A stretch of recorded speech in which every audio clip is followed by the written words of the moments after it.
लोकसभा चुनाव के तीसरे चरण के मतदान से ठीक पहले बहुजन समाज पार्टी ने दिल्ली की 7 सीटों पर अपने प्रत्याशियों का ऐलान कर दिया है। अभी तक माना जा रहा था कि दिल्ली की सभी 7 सीटों पर मुख्य मुकाबला बीजेपी और इंडिया अलायंस के बीच होगा, लेकिन दिल्ली प्रदेश कांग्रेस के चीफ अरविंदर सिंह लवली के इस्तीफे के बाद राजनीतिक परिस्थितियां बदल चुकी हैं। पूरी दिल्ली में करीब 20% अनुसूचित जाति के वोटर हैं। इन सीटों पर उत्तर प्रदेश के लोग भी काफी तादाद में रहते हैं।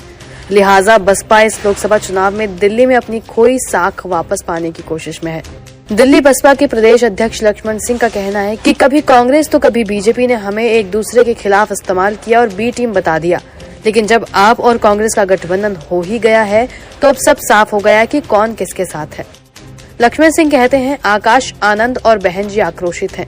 हम अपने दम पर चुनाव लड़ते हैं। किसी भी पार्टी ने आज तक दिल्ली लोकसभा की 7 सीटों पर एक भी मुस्लिम उम्मीदवार नहीं उतारा, लेकिन लोकसभा चुनाव 2024 में हमने मुस्लिम समाज को 2 टिकट दिए हैं। लक्ष्मण सिंह का मानना है कि बसपा का कोर वोटर छिटक कर कांग्रेस और फिर आम आदमी पार्टी में चला गया था, लेकिन दिल्ली समेत पूरे देश में बसपा के कोर वोटर लौट रहे हैं।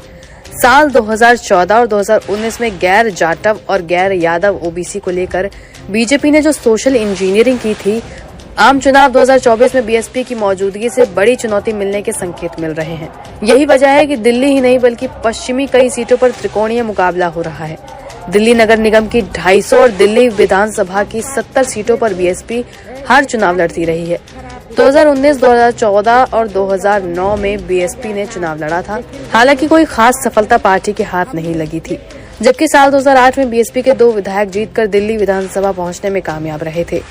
बीएसपी का दावा है कि चुनाव लड़ने के बाद वोट प्रतिशत बढ़ा है। बसपा ने चांदनी चौक से एडवोकेट अब्दुल कलाम को टिकट दिया है। वहीं साउथ दिल्ली से अब्दुल बासित को उम्मीदवार बनाया है, जो कभी आरजेडी के नेता हुआ करते थे, जबकि पार्टी ने पूर्वी दिल्ली से एडवोकेट राजन पाल को लोकसभा चुनाव में उतारा है, जो कि पाल समाज से आते हैं। उत्तर पूर्वी दिल्ली से डॉक्टर अशोक कुमार बीएसपी के उम्मीदवार बनाए गए हैं, जो एससी समुदाय से आते हैं। वहीं नई दिल्ली से एडवोकेट सत्यप्रकाश गौतम, उत्तर पश्चिमी दिल्ली से विजय बौद्ध तो पश्चिमी दिल्ली से विशाखा आनंद को बसपा ने चुनावी मैदान में उतारा है। बता दें कि लोकसभा चुनाव को लेकर आम आदमी पार्टी और कांग्रेस ने दिल्ली में गठबंधन किया है। हालांकि कांग्रेस में इस फैसले को लेकर घमासान थमता नहीं दिख रहा। अरविंदर सिंह लवली ने गठबंधन का विरोध दर्ज कराते हुए दिल्ली प्रदेश अध्यक्ष पद से इस्तीफा दे दिया। उसके बाद दिल्ली कांग्रेस के 2 और नेताओं ने पार्टी छोड़ दी। लोकसभा चुनाव में दिल्ली समेत 5 राज्यों में आम आदमी पार्टी कांग्रेस के साथ गठबंधन में लड़ रही है, लेकिन दोनों दल जमीन पर साथ नहीं दिख रहे। संयुक्त चुनाव प्रचार को लेकर अन्य राज्यों में तो दोनों की स्थिति खराब ही है। दिल्ली में भी गठबंधन इस मामले में अलग थलग दिखाई पड़ रहा है। यहाँ तक कि चुनाव प्रचार को लेकर बड़े आयोजनों में भी दोनों दल साथ नहीं आ रहे। माना जा रहा है कि बसपा इसी परिस्थिति का फायदा अपने पक्ष में उठाना चाहती है।